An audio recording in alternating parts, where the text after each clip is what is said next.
Chapter 1, Mishnah 4. The Mishnah returns to discussing the Shalmei Simcha.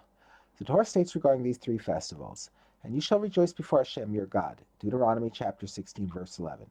The Gemara in Pesachim 109a teaches that there is no rejoicing except through eating meat of an offering. Thus, the mitzvah to rejoice on the festival is fulfilled by eating the meat of a temple offering. In the previous Mishnah, we learned that for this reason, the sages ruled that a person should bring Shalmei Simcha on the festivals, so that he has enough meat of offerings to eat. However, if he has meat from other offerings, he can fulfill his obligation by eating that meat. This Mishnah details which offerings could be eaten as fulfillment of this requirement. We now turn to the words of the Mishnah. Yisraelim, non-Kohanim, can fulfill their obligation of rejoicing on the festivals by eating the meat of vow offerings and gifts offerings of Shalamim, and the meat of the animal meiser. These are the animal offerings whose meat is permitted to non-Kohanim.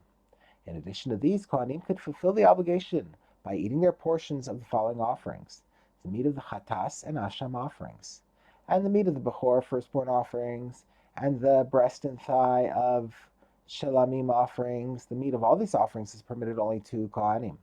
Therefore, only Kohanim could fulfill their festival obligation by eating them. However, even Kohanim cannot fulfill their obligation to eat meat on Yom Tov by eating the meat of bird offerings, nor by eating mincha flour offerings.